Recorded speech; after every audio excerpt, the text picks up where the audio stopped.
Fiscal Tornelli, ¿qué tal? ¿Cómo le va? ¿Cómo anda? ¿Qué tal, Eduardo? ¿Todo bien? Todo bien, gracias. Gracias por venir. Por favor. ¿A usted no le queda ningún tipo de duda que Cristina es la jefa de la banda? A mí no me queda ningún tipo de duda acerca de la convicción que nos llevó a a elevar las causas a juicio como lo hicimos y en los términos de lo que hicimos.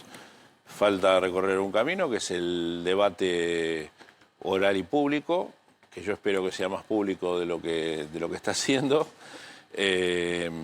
Pero mi convicción es la que se vio reflejada en los requerimientos de elevación que se elevaron. ¿Así como se está haciendo es un mamarracho? Bueno, yo no podría decir eso ni hablar mal de mis colegas. Yo puedo decir lo que haría yo. Yo creo que es un juicio para hacerlo presencial.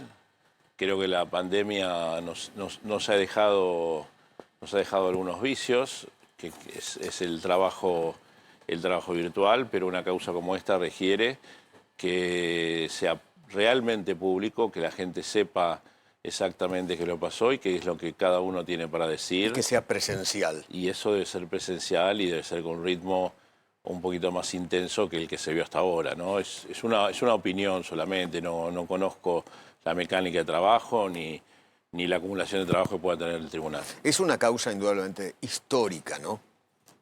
Yo creo que de alguna manera sí, por lo menos en mi historia va a quedar marcada esa causa como una de las causas más difíciles con las que me tocó trabajar. Claro. Pensar que Cristina Fernández de Kirchner, la jefa de la banda, al juez lo llamaba pistolero. Y ahora de usted dice que torturó a los empresarios para que hablen. No puedo responder esas cosas, no tiene sentido. Ella cuenta que usted torturaba gente, que usted... Bueno, yo creo que son... ¿Cómo se tomaban esos, No, esas declaraciones? Los acuerdos de arrepentido son una de las audiencias o una de los institutos que están rodeados de más garantías, mucho más que cualquier declaración que quizás se toma en la soledad de algún despacho. Cuéntele a la sociedad, porque si no... No, bueno, van a entender que el relato de la jefa de la banda es la real. Es un acuerdo que tiene que ver con la ley del arrepentido, que una ley sancionada ya hace algunos años, donde se premia la delación, donde se premia la colaboración que puede hacer un imputado que acepta haber cometido algunos hechos y que contribuye a desenmascarar a otros con mayor jerarquía que él, o a desentrañar pruebas valiosas que sirvan para avanzar con la investigación. Obviamente que esto es a pedido del imputado, viene por supuesto acompañado por su abogado y es un acto que se celebra frente a testigos, frente a secretarios y obviamente frente al defensor, ¿no? Y además es en beneficio exclusivo del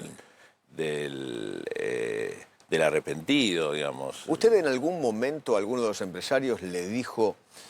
si no nombras a Cristina vas preso y tu familia va a sufrir? No, eso no se hace, eso no se debe hacer, ni mucho menos ese tipo de cuestiones. Lo que sí se evalúa, hay una entrevista previa donde la persona dice cuál es el aporte o cuál sería el aporte que él podría dar. Si se llega a un acuerdo, el aporte se recibe. Si no se llega a un acuerdo, el aporte no se recibe y queda en la nada, incluso es confidencial lo que habló la persona con... O sea, eso que se dice es falso.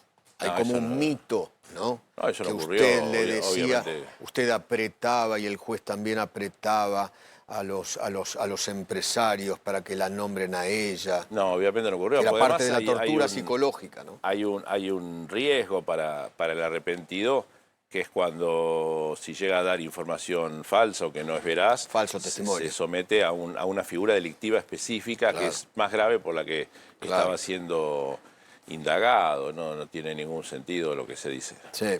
¿Gaby? Doctor Tornelli, ¿cómo le va? Gusto saludarlo. ¿Qué tal, Gabriel? Bien, sin duda, como usted decía, esta causa va a quedar en su memoria, usted va a quedar en los libros de historia y esta causa va a quedar en la historia personal. Esta causa tuvo un comienzo bastante inusual, porque es una entrega de unos cuadernos a un periodista que se comunica con usted.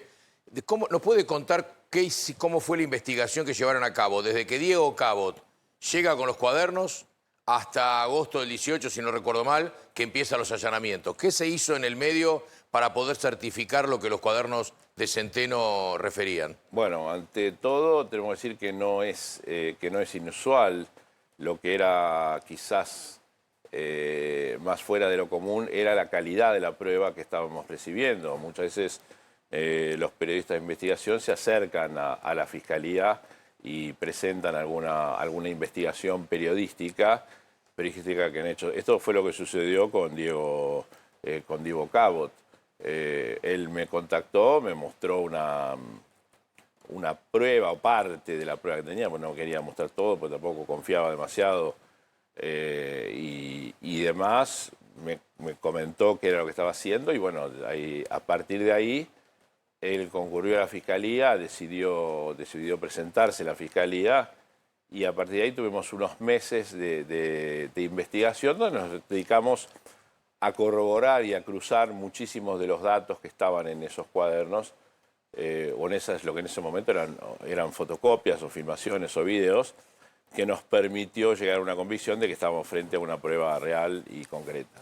Yo me referí inusual, perdón, Edu. Sí. ¿Tuvo algún antecedente, alguna causa que haya visto escrito? Ahora aparecieron los cuadernos de Calvete, en otra causa, pero que en un cuaderno se anotara un chofer, anotara los movimientos, los horarios, dónde iba, que retiraba plata, eso me refería yo con una prueba inusual, habitualmente. No, es una prueba, y por lo menos en mí inédita. Yo no recuerdo haber visto una prueba semejante, ni de tamaña calidad, ni de tanta magnitud, ni que abarcara tantos hechos y con un nivel de detalle que es el que nos permitió llegar a la convicción, ¿verdad? No son pruebas. Son pruebas raras de encontrar. Otra de las cosas que suele decir Cristina Fernández de Kirchner es que todo fue preparado. Entre Diego Cabot se pusieron de acuerdo y armaron todo este circo, Diego Cabot, usted y el juez. ¿Y para qué? Para perjudicarla, para armarle una causa, ¿Y una cuál causa sería, que es mentira. ¿Cuál sería mi interés? Qué sé yo, es lo que dice. No, nosotros investigamos, las pruebas están, las pruebas son contundentes, son numerosísimas, está todo a la vista. ¿Nos puede contar, para que la sociedad entienda, ¿no? Por ejemplo, en el cuaderno decía, Centeno, tal día, fuimos con el licenciado Barata o con el señor Barato, vaya a saber qué, fuimos a tal lugar y el señor tal bajó, nos llevamos el bolso. ¿Cómo hicieron para chequear que eso efectivamente ocurrió? Bueno, ¿Cómo se hace? No, se hicieron muchas pruebas, incluso había muchos datos testigos que tal vez no eran referidos específicamente a un hecho, pero hasta estaban, por ejemplo, los tickets de estacionamiento, estaban las concurrencias de determinados lugares, estaba el traslado de Centeno a un familiar de uno de los imputados, a un familiar, a un médico, decenas o centenas quizás de datos de esos que nos permitieron chequear que era todo real, todo coincidía. ¿Cuál es el relato que más a usted le impactó de todos los que escuchó? Dos, el de Centeno y el de Manzanares. ¿Por qué? ¿En qué Manzanares punto? primero.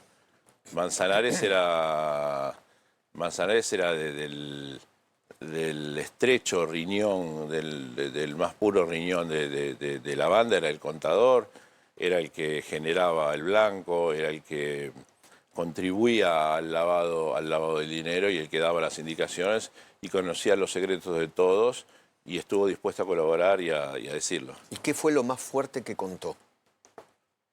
Que usted recuerde. Fueron 4 días de declaración. 4 días. Es mucho, es mucho. Hay muchas cuestiones interesantes, no podría decir lo más fuerte, porque era todo fuerte. Además contaba no solamente acerca de su arrepentimiento y acerca de su tarea, sino que contó la historia familiar, contó cómo fue el proceso de su cómo se inicia, cómo se generaba el lavado, cómo se generaba el blanco, hasta dónde él y hasta aspectos psicológicos del entramado, digamos, del grupo más chico que tenía más acceso a los secretos, ¿Y ¿no? le hablaba del blanco, él manejaba el blanco y el negro? Claro, él manejaba todo, él sabía todo o sabía mucho, y si no sabía, sabía quién lo sabía los números de quit de memoria, sabía números de cuenta de memoria, una memoria prodigiosa, prodigiosa. Además, yo creo que todavía él debe tener muchos datos para aportar que no llegó a ponerlos en el acuerdo, conocía con exactitud las cifras, era muy puntilloso en su memoria y muy generoso en lo que a la investigación se refiere en su colaboración. Sí, algunos de los que declararon también contaron cómo era el manejo de los bolsos, ¿no? El traslado, cómo llegaban a Juncal, cómo llegaban a La Rosada, a la Quinta de Olivos, cómo la trasladaban al sur. Exacto, eso, la parte, digamos, mecánica o la logística fue relatada por otros, además de Centeno, fue relatada por otros, donde cuáles eran las bocas de recepción de dinero, quiénes eran los encargados de cobrar, y cómo convergía el dinero básicamente a 2 o 3 lugares. Uno de ellos era la Quinta Presidencial y posterior viaje al sur. Otro de ellos era una cueva, casi búnker, un búnker que tenía en el barrio de Coglan Muñoz, donde él se dedicaba a todo el aspecto inmobiliario y a las compras y demás, donde mucho dinero iba ahí. También se llevaba a la Casa de Gobierno, también se hacían entregas en la calle de auto a auto. Había varias, pero digamos las medulares eran la Casa de Gobierno y el departamento de la calle Uruguay. Era pornográfico, ¿no? Digo, yo me imagino usted y los demás de su juzgado, escuchando estos relatos, ¿no? Era cinematográfico. Cinematográfico. Digamos, a veces de tanto dato y de tanto hecho y de tantas cosas, también muchas veces genera las dudas o las suspicacias en el investigador, pero cuando vimos que todo coincidía, que todo cuadraba, que todo cuadraba y demás, pocas veces vi una causa de este calibre. Sí. ¿Lo puedo cambiar de causa? Usted fue el que pidió la captura internacional de Maduro, ¿no? Sí. No la pedí yo, es una causa mía que impulsé yo. ¿Cómo fue? No. Hay una denuncia que se abrió la jurisdicción internacional y estamos trabajando en eso. Nos rebotaron las alertas rojas por una cuestión que me excede explicar y que hable algunas dudas sobre cuál es el trabajo de Interpol. Pero sí, en efecto hemos escuchado los testimonios. Porque en estos últimos días mucho se habló de eso, ¿no? Que la Argentina había pedido, pero fue usted. Sí, bueno, fue la Fiscalía al cargo, fue el juzgado del doctor Sebastián Ramos, en la Cámara Federal, digamos que hubo en conjunto. Nosotros ya hace más de un año que solicitamos la captura. Hemos tenido, no solamente del dictador, sino de varios de sus funcionarios, y bueno, hasta ahora no hemos tenido suerte. Sí hemos tenido suerte en recopilar pruebas. Le agradezco mucho haber venido, ¿eh? Gracias por Fue invitarme. muy, pero muy amable. El fiscal Stornelli.